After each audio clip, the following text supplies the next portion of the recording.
Hi, everyone, and welcome to the SRHM podcast, which explores new research and emerging trends in the field of sexual and reproductive health and rights, with a focus on using rights-based knowledge for action.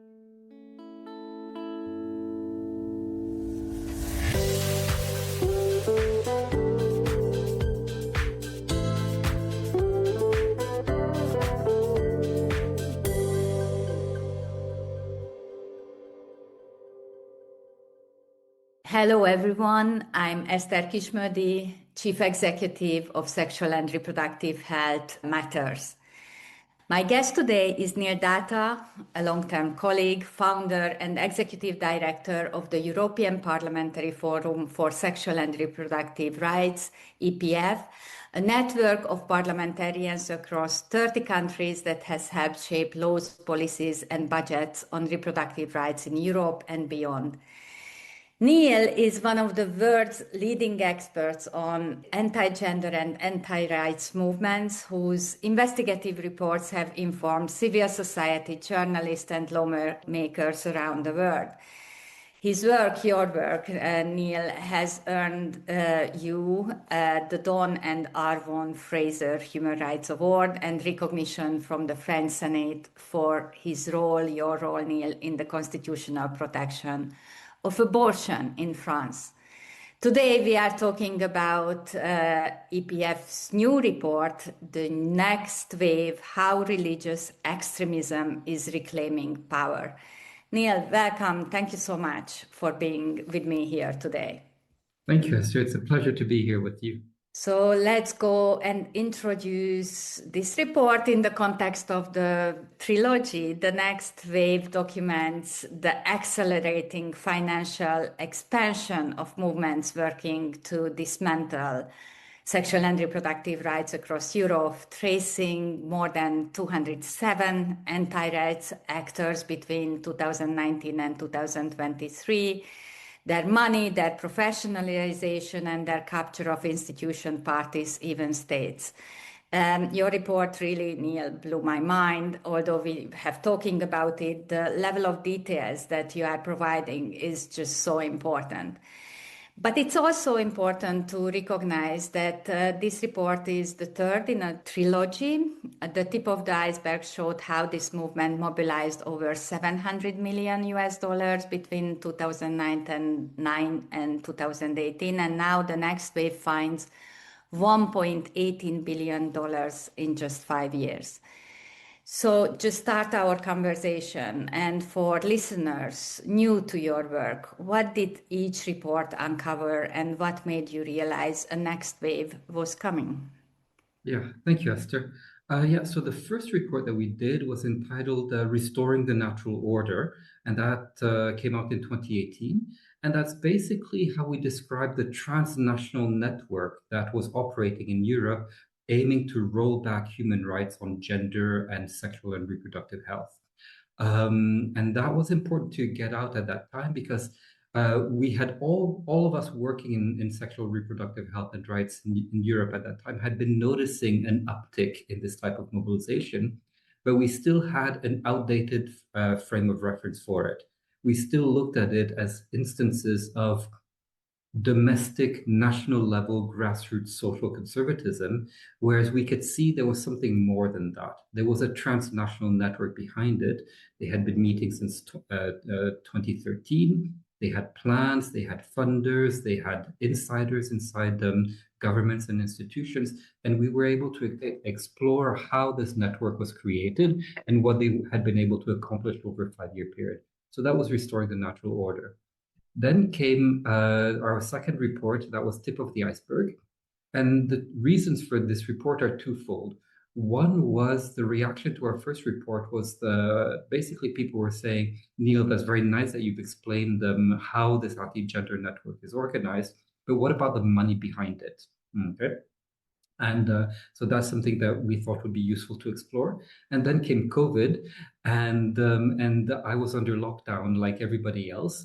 And so that became my lockdown hobby of tracking down the funding behind all of the anti-gender organizations that we had identified. And and this became the report that we released in 2021 entitled Tip of the Iceberg. And we were able to show that there was behind this network, which had since expanded since 2018, there were a number of organizations which had been able to amass approximately $700 million over a 10-year period. And now we come to the latest one, which is the next wave. That was meant to be an easier lift.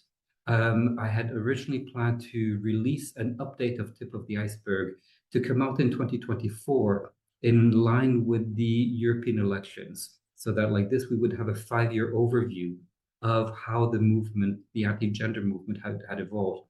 And it soon became apparent as we were updating the financial data on that this movement had vastly expanded. And so it took a longer time to analyze the data and then to make sense of it. And that's why we only released it, in fact, a year after the original date. We came out with it almost a year ago in June 2025. And that's where we were able to show that, that this anti-gender movement had gone beyond just anti-gender contestation. We also need to consider it an anti-human rights and perhaps even an anti-liberal project, and had itself amassed almost $1.2 billion over the past 5 years. So if we take a look at how much money has been going into this, in 2009, we're at $20 million a year. By 2018, we have quadrupled to $80 million a year. And by 2022, we are at $270 million a year. So over the past 15 years or so, we can say that this movement has really evolved, if not mutated, into an entirely different animal than what we thought we knew in terms of sexual and reproductive health and rights contestation. So in terms of the anatomy of this funding and the anatomy of this your report, you map it across 7 types of organization: advocacy and lobbying, public engagement and media, the grant-making foundation, anti-gender service providers, political parties and think tanks, and strategic litigators, and across 3 geographies: Europe, split between EU and non-EU countries, Russia, and the European spending of US-based organizations. You talk beyond the money and analyze, and you trace the movement's evolution across 5 intertwined dimensions: religious ideology, civil society organizations, political engagement, knowledge production, and geopolitical reach. And you argue that understanding these dimensions and the funding behind them is vital for developing effective defenses. And to me, it's very clear after reading the report, why is it so strategically important? Before going into details on each, can you please walk us through this landscape, how you set your report and analysis? Yeah. Thank you. And you've already done an excellent job in laying out the basic framework of it. But what we did when we take a look at the almost $1.2 billion, okay, what we wanted to do is identify what does this make up, okay? And so what we did is take a look at each individual organization that's in our data set, and we attributed to them more or less what is their main area of activity. So we can see that the majority of organizations are what we call advocacy and lobbying organizations. That's not necessarily a surprise because that's how we encounter anti-gender activism. But the second one was the media organizations. So I think there is a revelation to us. We know that these organizations have been more prevalent in social media and outreach, but the fact that it's their number 2 area of financial concentration was something interesting. Another area was also then the philanthropic ecosystem. And that we need to understand that whereas on our side, we have the Gates Foundation, SIF, Sigrid Housing Trust, all the private foundations that may be supportive of sexual reproductive health and rights, gender equality, women's rights, LGBT rights, there is an alternative ecosystem, much more discrete, that does exist and that is funding this movement. And then we have a number of the other ones. A new category that emerged was really the knowledge production. And by that, we mean think tanks. Think tanks producing ideas which are anti-gender in character are a relatively new phenomenon in Europe. They're well known, well established on the other side of the Atlantic, but we need to realize that over the past 5, 7 years, we have our own ecosystem of such think tanks. They are well established in their home countries. Some of them are operating at European level, and they have networked with each other and with their transatlantic partners. Then if we take a look at the fund, where does the money come from? 10 to 12% of it comes from the United States. That's really concentrated in litigation and not a huge surprise, if not the fact that it's so little coming from the United States. And that is a fairly secure number because the US financial reporting is very solid and relatively transparent. That is funding focused on litigation. Next area was the Russian Federation, accounting to 20 to 25%. That should be a red flag that this has a geopolitical dimension. Okay, and we can get into that a bit later. And that's really concentrated in far-right political parties and influence factories meant to socialize Western economic, cultural, and political elites onto a pro-Russian agenda. And the rest of it, about between 60 and 70% of it, comes from Europe itself. So that's where the biggest growth has taken place, and we can discuss the details of how this has been happening. But we need to note that in Europe, this is a self-funded problem that we're dealing with, and I think already that helps us understand the issue. And then finally, in order to see really how anti-gender activism and mobilization was manifesting itself, what we did was break it down into 5 different, what we call dimensions of activity. The first one was the religious dimension, where anti-gender activism starts from, in terms of the social doctrine of different churches, usually Christian churches, primary among them the Catholic Church. From there, it went into the world of civil society.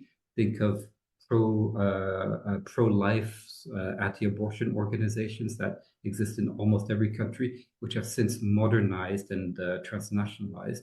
From the world of civil society to the world of politics, that I would say is the new epicenter of the anti-gender mobilization in Europe. Then onto knowledge production, and then finally, when these political parties, anti-gender far-right political parties, are successful and they're doing rather well across Europe, they are able to wield the power of states and engage in anti-gender statecraft, domestically and internationally. And that's what we detail in the report. So I think the uniqueness, absolute uniqueness of your report is in the details. And it's a fascinating read because it's really page by page is eye-opening. So let's go to the sources of funding, what is part 1 of your report. Can you please walk us through the US, the American money, and the strategy, actually, how they operate, how this American funding, American money actually operate on European soil? Where does it originate and how does it reach Europe? And could you also give concrete examples, because I think your concrete examples are fascinating, and then maybe for our audience, SRHM audience, the Alliance Defending Freedom operation in Europe, that is an organization behind the Dobbs case that overturned Roe versus Wade now. As you point out, about 35 wins before the European Court of Human Rights. So what this American style of lawfare means, for example, for rights protection in Europe, but again, the bigger picture, how this American money looks like. Yeah. Yes. So the American money is relatively easy to understand. Okay. So we have a certain number of US organizations present in Europe. They either have partners in Europe and then they spend a bit of money with their partners. We can all understand that system. Or a number of them, a smaller subset, have offices in Europe. So what's interesting is where in Europe they have offices. Their offices tend to be concentrated in Brussels, Strasbourg, Geneva, Vienna, and to a certain extent, London and Rome. So with the first four cities I mentioned, these are all the seats of European or international institutions. They're not going to the pretty cities of Europe, such as Paris or Berlin or Madrid. They're going where power rests. So that's one thing that we need to take from it. Another aspect of US money is that it's all private money, okay? At least for the time being. So it's private money. So how does this money get to Europe? We go back to the United States, and basically the trail is fairly easy to track. You have wealthy US families. These families tend to be closely aligned with the Republican Party. And if they were Russian, we would call them oligarchs, but in the US, we call them billionaires. These are basically Republican Party donors. Okay, so we have these wealthy families. They set up private foundations. There's tax benefits in the United States for doing this, like everywhere. These private foundations then fund US anti-gender organizations, such as Alliance Defending Freedom, the American Center for Law and Justice, the Heritage Foundation, and so on and so forth. And then from these US organizations in the United States, they then set up shop in Europe, either through partnerships or through having offices. So one example is Alliance Defending Freedom has offices in Vienna, in London. They are registered in France and in Belgium. They used to have an office in Belgium, and they may be present in other countries as well. So that's how the US money gets here. And now, if we take a look at what are they doing, I had said earlier, litigation. The American organizations bring decades of US experience of litigation on social issues. We need to remember that the US is quite different from Europe on social issues. Whereas with us in Europe, most of our social issues, whether it's contraception, abortion, equal marriage, etc., and everything in between, usually in most countries, these are regulated by acts of parliament. Not so in the US, going all the way back to contraception, but then abortion, equal marriage, these are decisions of the US Supreme Court. And so this means that there's several decades more experience of litigation on the US side compared to Europe. And they're hunting for cases to take before different courts. A concrete example of what Alliance Defending Freedom is doing, they try to take the state of Sweden to court before the European Court of Human Rights because of Sweden's legislation regarding abortion, where it does not permit for conscientious objection. In Sweden, the idea is that if one voluntarily chooses to be a midwife or to practice gynecology, you are choosing this field, and this field includes, by its very nature, the practice of abortion. They found one case of a midwife called Elinor Grimark, who claimed to be Christian and to be the victim of discrimination because she would not perform abortion and therefore could not be hired as a midwife in her country. She took the case before her local courts in Sweden, eventually all the way up to the European Court of Human Rights with the help of Alliance Defending Freedom. She eventually lost. But this shows that they are looking for cases to set precedent on issues related to sexual reproductive health and rights. I'm very pleased to hear that the European Court of Human Rights are upholding there are nuances about that these public health institutions, that the access to health services compared to the US is a very strong human rights in Europe. And I think maybe this is what they miscalculated big time, that in Europe access to health care is a very strong fundamental human right. So let's move to Russia.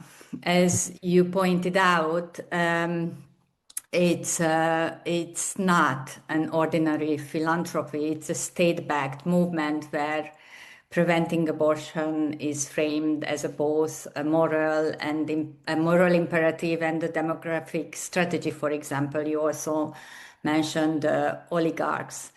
You mentioned in your report that the pandemic, the sanctions, and the invasion of Ukraine broke those networks and drove the money inwards partially.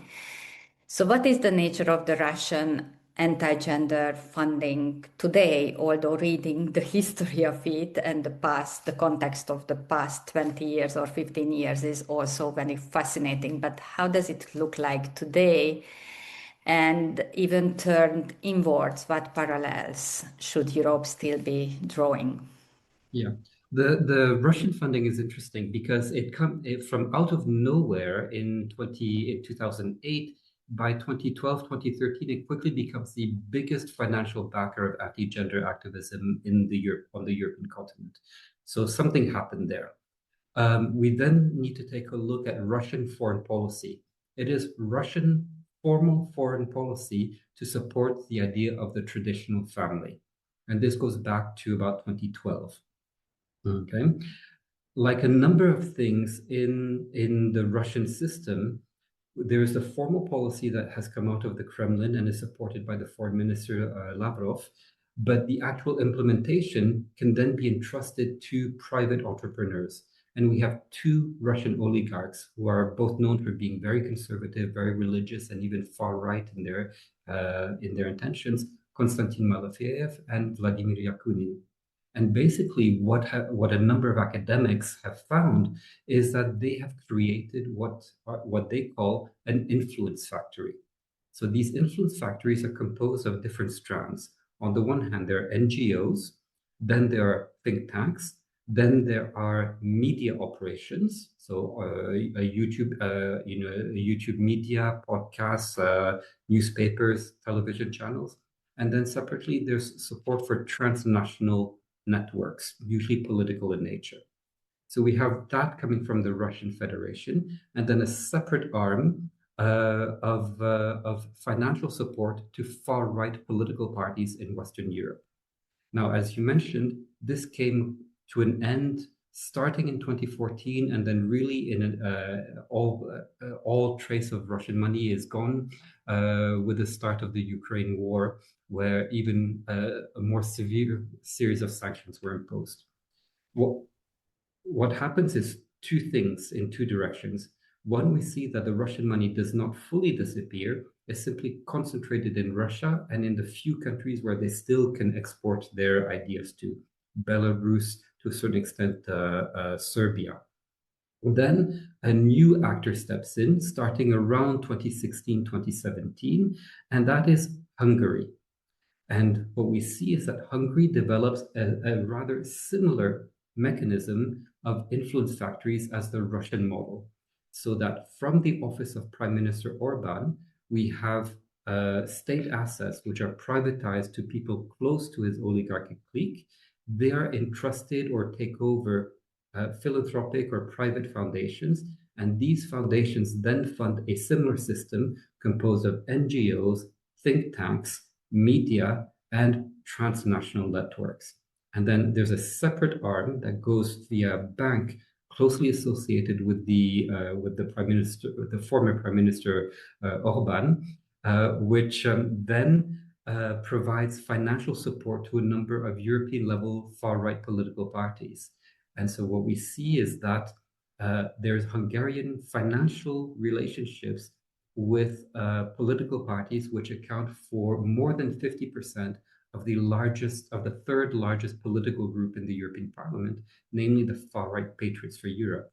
So what we have with the Hungarian system is knowledge and content production coming from the think tanks, grassroots support being echoed for this knowledge by the NGOs. This is then socialized within the transnational networks involving parliamentarians, politicians, and NGOs from all around the world, and translated into real, concrete political activities such as parliamentary questions, amendments, resolutions in the European Parliament, and all of this designed to shape EU funding and policies related to health, human rights, gender, and going so far as free media and academic freedom and environmental policies. We have from the Russian system, we then transition to the Hungarian system. And we will come back to Hungary because I think it's an important point in history that Fidesz and Viktor Orbán lost. I wish that my dear country would be famous about poetry and music and architecture and not about Orbán and the global politics of anti-rights movement. Let's just pause it for a moment and go to the private funding. You said that more than 60%, I think you mentioned, is coming from private money. Whose money is this private money, and what is it actually buying? Yeah. So a great deal of funding comes from what we can find is the private money, so private sector, and several different sources there. One, we have about as many wealthy individuals, millionaires and billionaires in Europe as there are in the United States. So we have our own wealthy people, and that can fund this type of cause, and they do. So that's one source. Another source is a subset of these wealthy families are the old families of Europe. So what I thought had previously been a rather curious eccentricity among the anti-gender networks, where they would have archduchesses, duchesses, princess or prince involved in their different activities, it looks like it's an organized system where the old wealth of Europe is harnessed and leveraged towards this type of anti-gender activism. And I had to do a bit of historical research where I learned that when many of Europe's aristocratic regimes were abolished about the end of the First World War, the aristocratic families, mainly in Central Europe, they may have been deprived of their titles and political influence, but in many cases, in Germany and in Austria, they were able to preserve their lands, their wealth, their castles, their forests, etc. And even today, they remain among the wealthiest families in Central Europe. So that's another source of funding. We also see that the anti-gender organizations have also specifically targeted like the provincial elites, not necessarily the billionaires, but the local millionaires in smaller provincial towns. And they've involved them through small business organizations, in platforming them in different places, and then providing them an opportunity to support local, usually faith-based initiatives that have an anti-gender objective. It's fascinating to see the stories. Some of the stories are almost cinematic. For example, the German princess. And as I was reading it, I'm like, who is against condoms for young people, against marriage for all, against abortion and denying man-made climate change, seeing the words of Habsburgs beyond the money. Maybe you wanted to go there, but I think it was also very important to see that what do they bring beyond the money and beyond the wealth. Yeah. So these aristocrats, they bring some money. And in fact, in Germany, there is one foundation called Stiftung Ja zum Leben, the foundation Yes to Life. And when we take a look at their board, it is composed of these princesses, duchesses, etc. It's diabolical to find out who they are because they're all related to each other in some way. There's a researcher in Germany that does this work very well, but it's an interesting dive into European history to figure this out. What else do they bring aside from money? Well, they bring a certain prestige to the issue. If you can have a well-known personality with a good pedigree supporting your cause, then you increase the visibility of your cause. They get access to certain media, perhaps, etc. Also, it reinforces a certain type of worldview that is based on legitimized inequality. Okay, and I think that's an important thing to consider. And themselves, the aristocrats, why would they be involved in this? We need to go back in history and understand that when their families became aristocratic, they were essentially some local warlord in the Middle Ages that was granted a certain recognition by the secular leader, by the king or emperor or whatever, and this was then validated by ecclesiastical authorities. And so the very nature of aristocracy rests upon religious legitimation. And like in many societies in our own, but all across the world, it is the role of wealthy people, the notables in society, to give something back to the community. And what they give back is guided by what the religious authorities tell them is useful. So this may include houses for uh, pregnant women so that they don't have to go through an abortion. It may be alternatives to comprehensive sexuality education. It could be alternatives to family planning. And we see that these aristocrats then are all involved in these types of alternative services. One of the most painful source to see is the EU funding or EU related funding. It's really something that we are so proud of. In Europe, the EU, how the EU is upholding human rights and principles and collaboration and being European, and seeing that the European funding is going to the anti-rights movement is very, very painful. So how does taxpayers' money end up financing the dismantling of taxpayer rights? Yeah. And where is the line between design and neglect here? And I have to say that I was rather shocked that, for example, the Erasmus program that is supporting generations. I'm from Hungary. We came out of communism. Whoever studied in abroad about democracy got Erasmus scholarships, and now the the scholarships are coming funded by ideology. So how the EU funding looks like? Yeah. So public funding accounted for a significant percentage of the financing that we were able to track, and what we found in terms of public funding is quite secure. The source coming from and there's various reasons why there's public funding. One source which is easy to understand is public funding coming, for example, from illiberal or governments which are declining in democracy. So that was a big source. That's why Hungary stands out as the number one source of this type of funding. Poland is up there as well under the previous government. So that's one source of public funding, and we can all understand what that is. That was by design to create, to advance the domestic and foreign policy objectives of an illiberal anti-gender government. Then there's another category, which is accidental. And this was quite well documented in another report looking at funding behind the anti-LGBT laws that were proposed in Uganda, where inadvertently some of the big bilateral donors were funding organizations in Uganda that were supporting the anti-LGBT bill. So, and this was through a program of block grants, which then have many subgrantees, etc. That was by mistake.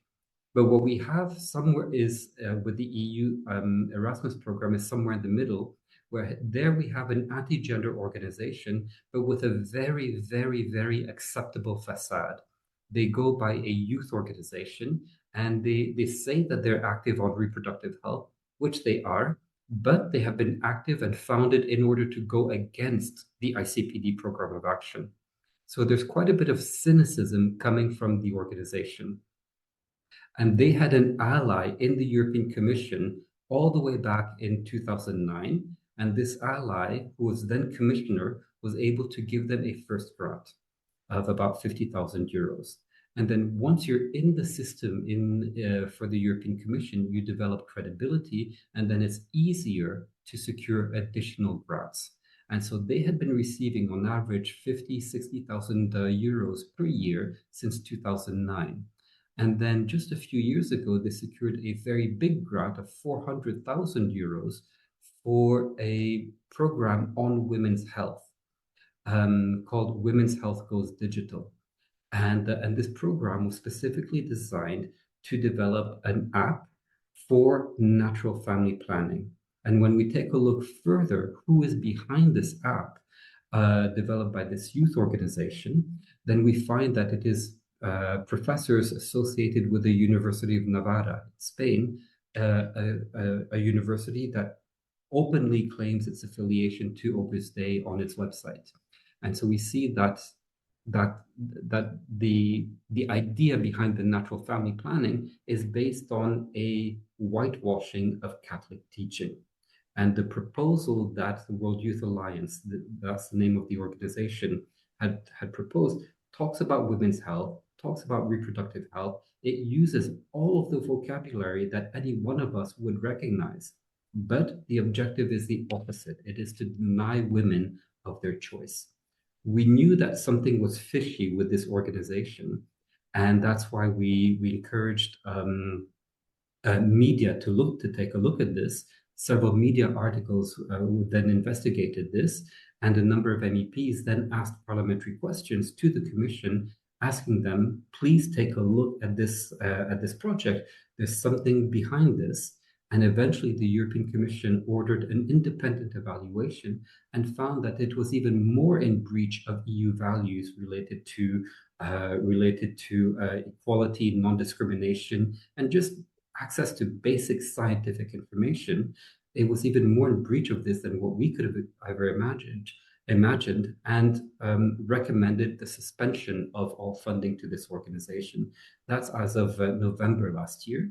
And right now, the organization in question is appealing this process. And so the discussions are taking place now.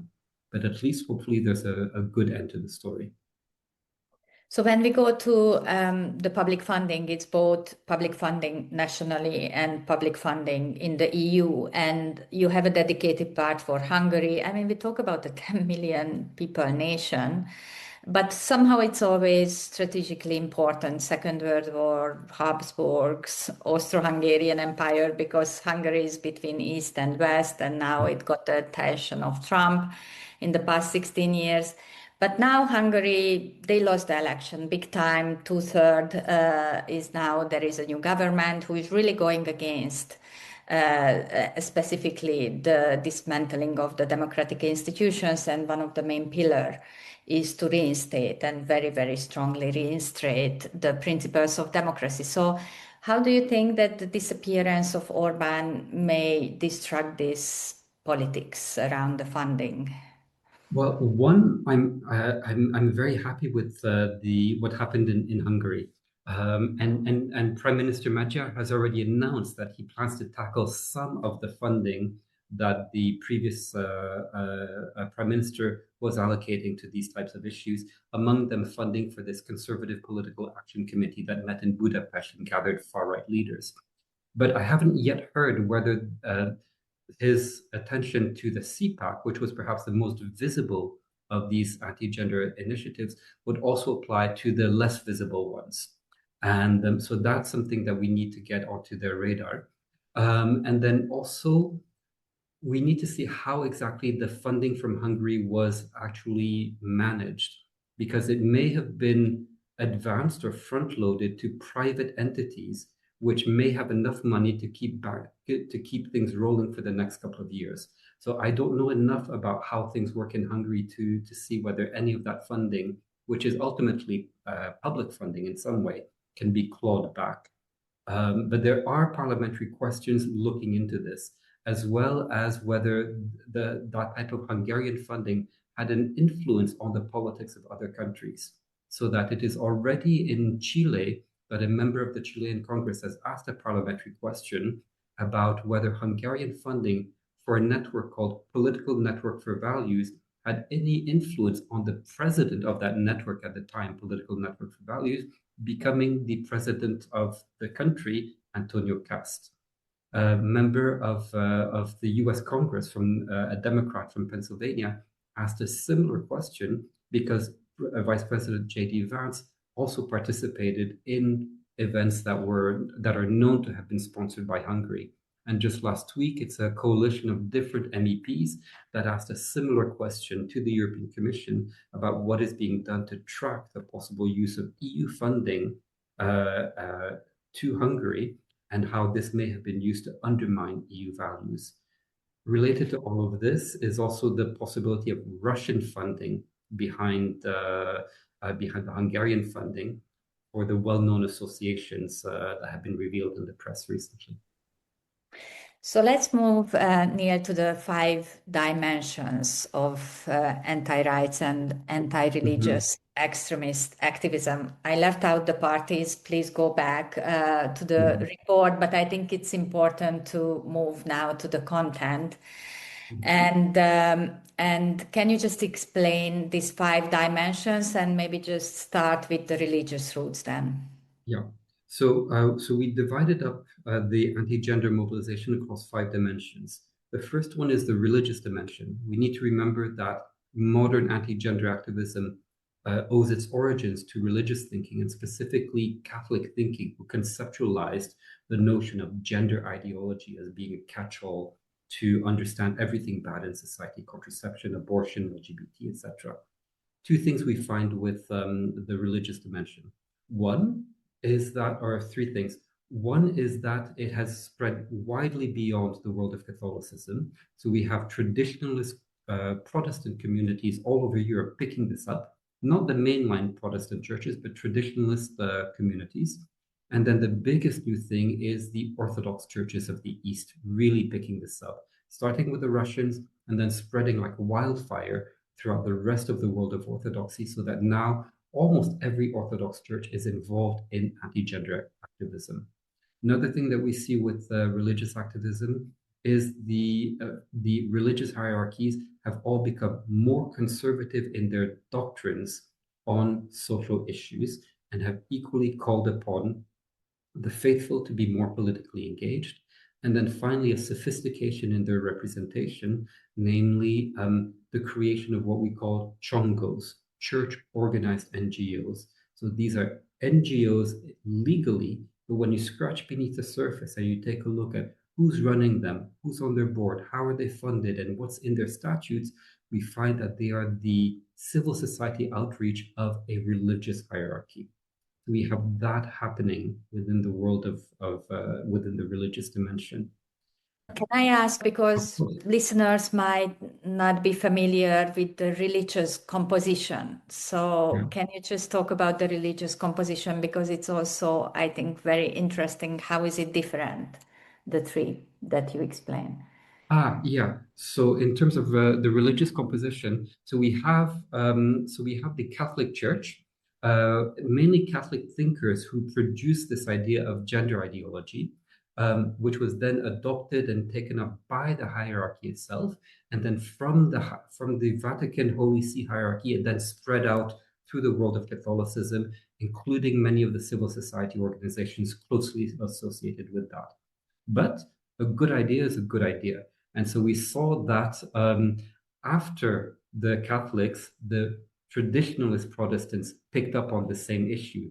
So religious groups, the mainline Catholics and traditionalist Protestants, who really don't get along in some countries, are able to find common ground on anti-gender activism. And then finally, we see that the Russian Orthodox were the first among the world of Orthodoxy to pick this up. Christina Stockel, an academic from Austria, has described this very well, where basically after the collapse of the Soviet Union, the church regained its freedom, but was intellectually bankrupt after 70 years of oppression. And so what happened is that they incorporated a number of ideas from the American Christian right, because again, these were good ideas, and then gradually became much more socially conservative. And then from the Moscow Patriarchate, it then spread to the other Orthodox patriarchates with whom they have very close relations. So first to Belgrade, to the Serbian Orthodox Church, and then from there to other Orthodox churches. And so we see that as of recently, Orthodox churches, whereas 5-7 years ago, they had been silent on most gender reproductive health issues, have now become vocal and vocally against it.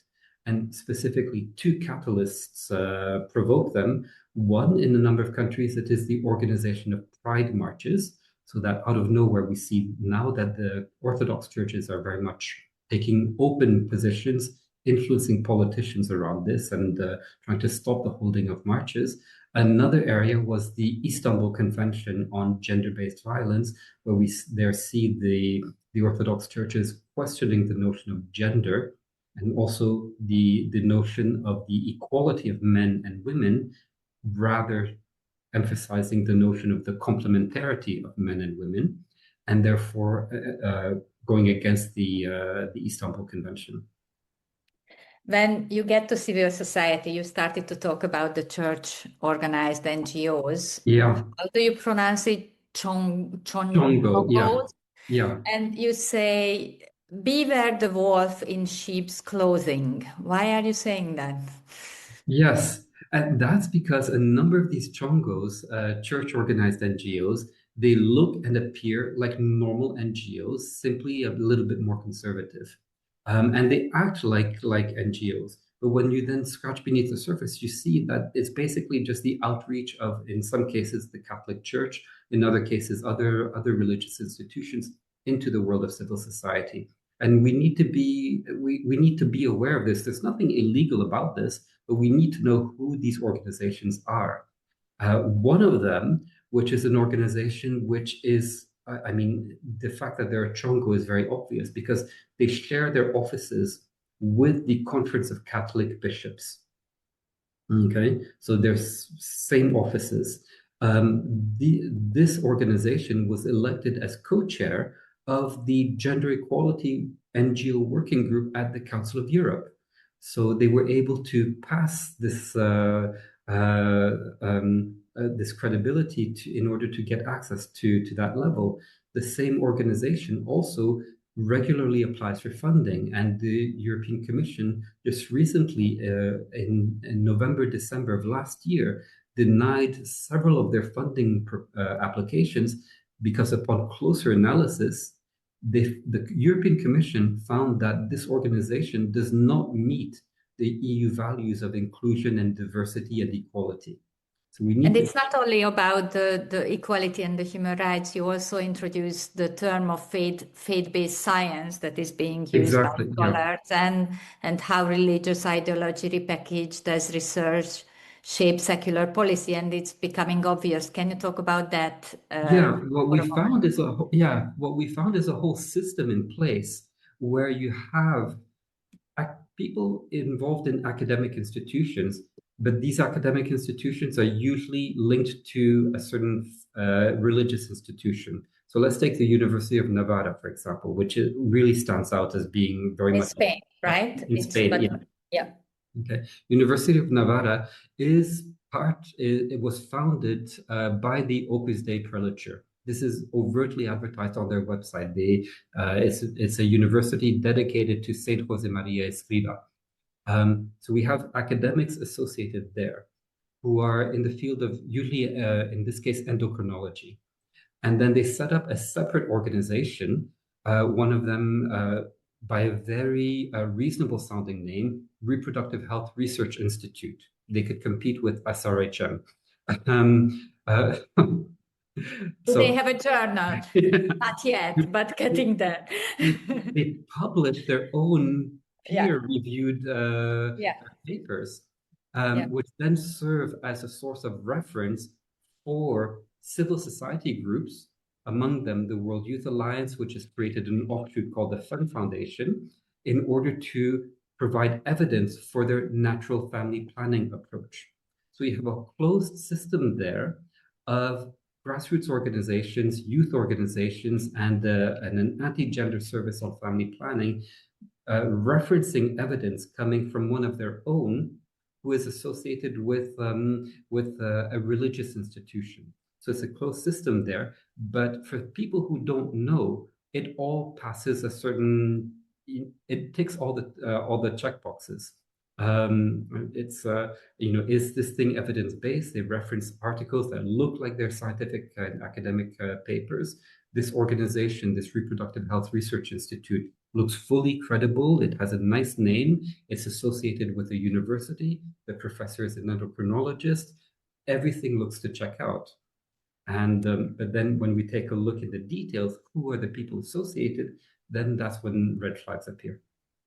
And that leads us to it's also a new component of this report to the previous report, I believe, the pseudoscientific services, as you label them, that are rooted in religious dogma. And I think it's especially important for SRHM audience or who are listening because it creates a new dynamics in health system, health service delivery. So what does it mean for healthcare when theology and ideology starts masquerading as science and enters to the health system domain and beyond? Well, I think it's something that we need to be aware of. I mean, usually the idea of anti-gender services is something we put quite a bit of emphasis on because it's an area that we thought was not very well understood or not even recognized. Because usually the anti-gender organizations, we know about them when they make noise. So that there's an abortion law reform or something happening in a certain country, they mobilize against it. That's when we become aware of them. But when that's Can you just clarify that we don't talk about transgender services here? exactly, yeah. Right? I think it's very Yeah, important that we talk yeah, about the huge scale of sexual and yeah, reproductive health services. exactly, yeah. Transgender issues there's a separate dynamic which falls outside the scope of this report. But so with these anti-gender organizations, we know them when they make noise. But when they're not making noise, we found they're also very busy. And that's by developing what we call anti-gender services. So these are actual services that can be programmed and offered to the general population, which look like an actual health service, but meet a religious or ideological objective. And we identified a number of categories of them. One is natural family planning instead of actual access to contraception. And basically, this is the rhythm method of developed by Catholic thinkers many decades ago, but then modernized in the form of apps. Now, natural family planning is not necessarily a bad thing if it is among the range of choices that is offered to women. But this is usually accompanied by disinformation about contraception and abortion. Then in relation to abortion, there we see that they offer crisis pregnancy centers, either actual fake health centers or in some countries, such as in France, a fake hotline to provide false information about abortion. Then perhaps the best developed one is alternatives to CSE, to comprehensive sexuality education. These are nicely branded, modern-looking chastity-based education. I mean, the US under previous administrations, under Bush, was well known for exporting abstinence-based education, but we had been having this in Europe and around the world all this time. Some of them have been inadvertently funded by the EU, and they're operating now in a number of different European countries, but they look very modern, very slick, etc. And perhaps another one is NAPRO technologies, which is fake IVF, which is basically, if you think about it, it's the same as natural family planning. Okay, it's basically the rhythm method, except the objective is to get pregnant rather than to avoid pregnancy. And then the final one is reintegrative therapy. This is to replace gay conversion therapy, which has had a bad reputation and been banned in many places. So the son of the inventor of gay conversion therapy has rebranded this and made it a slightly different and called it reintegrative therapy. So it's basically Coke Light of conversion therapy. And these are being operated in some cases in Europe and then from Europe also exported to other parts of the world.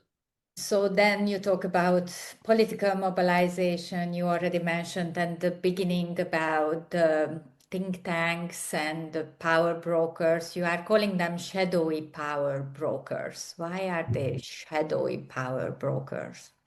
Yeah, the shadowy power brokers is this subgroup of individuals and organizations that we found that are basically high-level consultants that broker relationships between high-level political personalities. So we found a certain number of them, some operating in Europe, some operating in the United States, who are behind a number of the higher-level political anti-gender activities or initiatives that we may have come across. And then move to the last point in this section, or one of the last points about the misinformation, disinformation, the digital, because it has its own particular shape and dynamics as well. Yeah. So here, this is really the disinformation, and especially in the digital sphere, is something that is really one of their new priorities as of this year. So it's even more recent than this report. And what we're seeing is that a certain subset of these anti-gender actors have recently pivoted towards becoming champions of digital deregulation.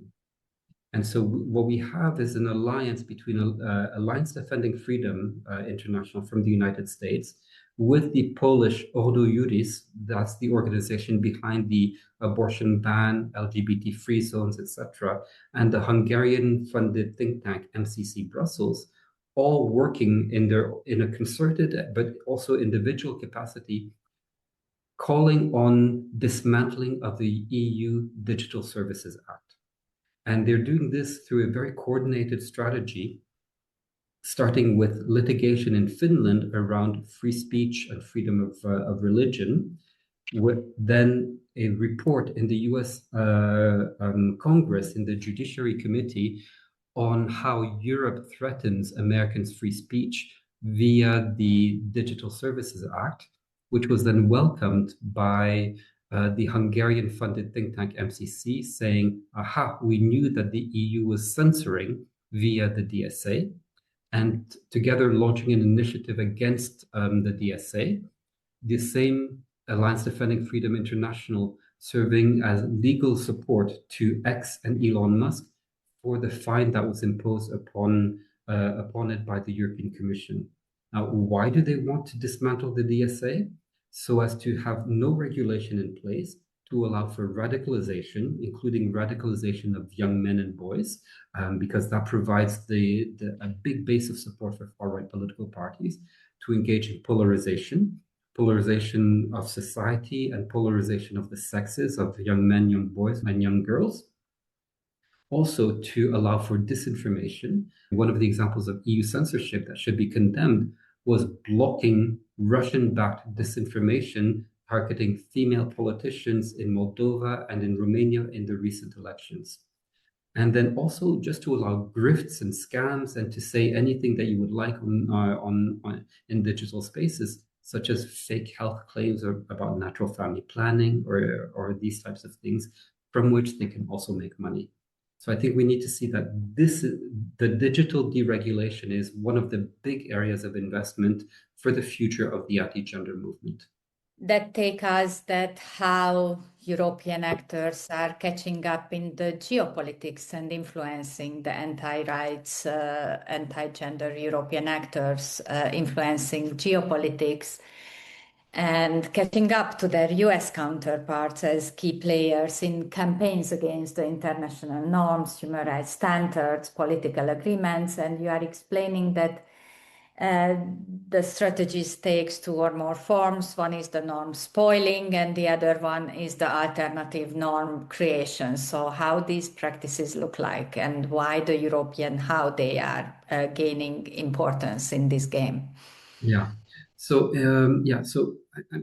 what we have seen over the past couple of years is that European anti-gender organizations have internationalized, so that there's a certain number of them that are active or have even set up offices in other parts of the world. So we have one French anti-gender organizations with offices in Argentina and Washington, D.C. We have one of the big anti-gender organizations from Spain, Citizen Go, with offices in East Africa. The bus is in Geneva at the World Health Assembly. Exactly. Yeah. And we have the Polish organization behind everything bad, the organization called Ordo Juris, which has announced that they now have offices in New York and in Arusha in East Africa. And again, Arusha, that's because that's where a number of the East African institutions are located. We have that taking place. In terms of alternative norms, and I would say we've even gone into the phase of geopolitical engineering through anti-gender. If we take an example of what happened in Latvia just late last year, the Latvian parliament voted to exit the Istanbul Convention. This was paused by the head of state, but they voted for this. Now, what is behind this? It's not a debate about whether the Istanbul Convention is good or bad for gender-based violence. The idea behind this is to extract Latvia from the legal order of the Council of Europe, create tensions with West European, Strasbourg, Brussels-dominated institutions, and to bring it a little bit closer to the Russian sphere of influence. You have the same dynamic happening in Kazakhstan and in Georgia with the number of anti-LGBT laws that they have adopted. And the same dynamic is being played out right now on the African continent, where several laws have been adopted and proposed in Uganda against LGBT. These are as a result of, in part, American, Russian, and European anti-gender influences pushing the country of Uganda towards this illiberal model, creating tensions with the development partners from the global north, such as EU, UK, Canada, etc. And then these tensions allow then an opening for better relationships with illiberal actors. And I think we need to be very careful about what's happening in Africa right now. It was just about 10 days ago, maybe even less, where a number of these anti-gender actors converged in Accra, in Ghana, to adopt the so-called African Charter of Family, Sovereignty, and Values. And the idea, which is drafted by US Christian right organizations, interestingly, a document proclaiming African sovereignty being drafted in Washington. They adopted this document. The participants were members of parliament. And the idea is that these members of parliament from 20 or so African countries bring this document back home to their national parliaments and present it for ratification at national level. And then once a certain mass has been obtained, critical mass has been obtained of national ratifications, to bring it up to the level of the African Union. Now, if we just think about this for a little bit, we have that dynamic happening, and then in parallel, the outreach of the US Trump administration to African countries, signing the overall MOUs, compacts, and funding for health issues, where for health issues, some of the public officials in the health systems, their salaries may be dependent upon US funding, and the countries have to agree to rather rigid constraints, including sharing health data information. And then separately, we have this charter of family values and sovereignty being adopted by the national parliament. We could have basically vassalization to the United States and to an illiberal way of addressing health and human rights and gender being championed as an expression of national sovereignty. So this is a worst case scenario, but it's a realistic one given the different processes that are happening at the moment. So within 2 to 3 years' time, this could very much change the dynamic in multilateral settings, not to mention the actual impact on laws, policies, and health services in the countries being affected by this. So your conclusion paints a picture of a movement that isn't just ideologically loud like it was before, but financially armed, money from Moscow to Washington to Brussels to Budapest, hopefully not anymore, from aristocrats doing the heavy lifting in reshaping laws, policies, and public norms, influencing youth, evidence, science, political strategies, institutional powers, education. A movement this multidimensional demands a response that is equally multidimensional. And to be honest, I was thinking about, and I don't know what you think, but I almost fear that they studied the democratic movement and the human rights movement and recreated in every single part of it based on their own version. So, because the rights movement was influencing all of that in the past 70 years, since the conventions, the constitutions became rights-based. So, what do you think? So, what does a serious strategic counter-offensive look like across funding, politics, knowledge, media, and international institutions? Regional, we are coming out of the World Health Assembly that is full about health sovereignty, that on one hand is great, on the other hand, what happens if health sovereignty is matching with anti-rights politics? So how do you see a counter-offensive, coordinated, long-term visionary of countering all of this?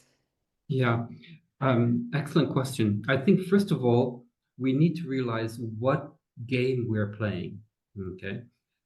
Most of us still have an outdated framework of what the actual anti-gender contestation is about. And I think maybe to provide an analogy, many people are still playing checkers, whereas we've gone beyond checkers, even beyond chess, and we're playing some type of multi-dimensional 3D Star Trek chess at the moment, with actors operating in many different levels and dimensions at the same time. We need to have this realization that this is what's happening.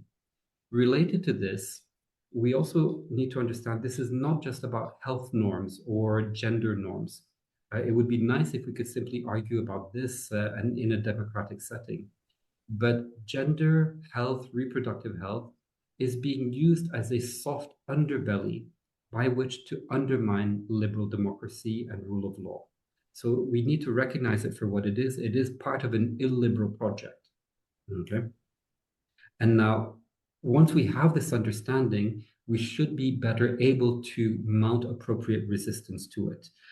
So far, the resistance to it is still based on this outdated understanding, so that there's been a lot of effort focused on national level support, which is good. But at the same time, I think as we've been discussing over the past hour, this phenomenon is largely transnational, and we need to address the transnational dimension first of all. Secondly, many people still think of it as a messaging issue in that, or reframing narratives issue, thinking that we are engaging in a valid democratic debate, whereas we are seeing that democratic institutions are being undermined and taken over. So we need to see this also from a democracy perspective and have and fight at that level.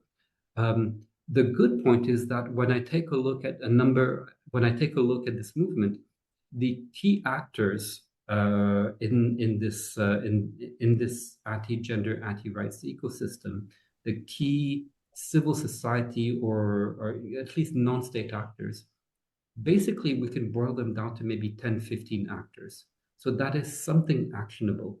We need to come up with a way of recognizing who they are, by politicians, media, etc. What is really behind what they're trying to achieve, and then thinking of how it is that we can neutralize them.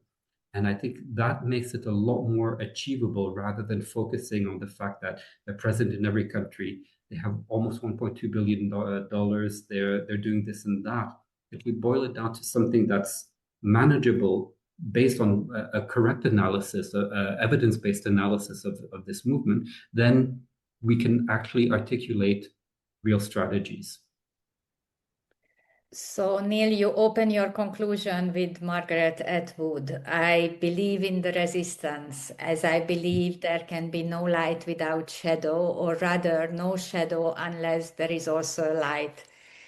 You started to answer my questions, but what would it take to see the light, but also to turn the light into a fire as a last point of this conversation? Yeah. Maybe just to summarize, we need to understand what is actually happening. What game are we playing? How serious it is? And at the moment, we still are in a very strong position. It's not because we've lost this or that the other side is gaining in certain areas. We're still in a very strong position. And our biggest vulnerability is not being aware of what's actually happening. So I think we still have it within us to organize and and put a stop to this movement from getting further. Thank you so very much, Neil, for this exciting conversation, and thank you so much for your and EPF's amazing work, but also to your allies, because you worked with many different stakeholders and allies. And also congratulations to your funders of funding this work. And we are looking forward to hear from you in different forums, working with you.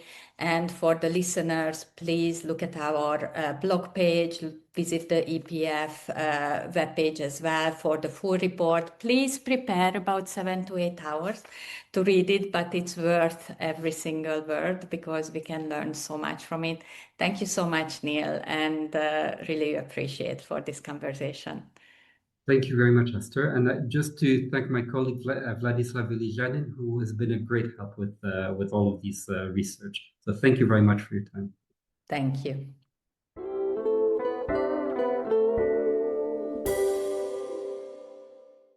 Thanks for joining us for this insightful conversation. Please check the show notes for a link to the SRHM journal, which is available online and open access. Follow us on social media and sign up for our newsletter to receive notifications for new publications. If you're enjoying this podcast, please subscribe, give us a rating, or leave a review. Sharing evidence-based and rights-grounded knowledge is our passion, and it's also critical to support the advocacy and actions that need to be taken to improve SRHR for all.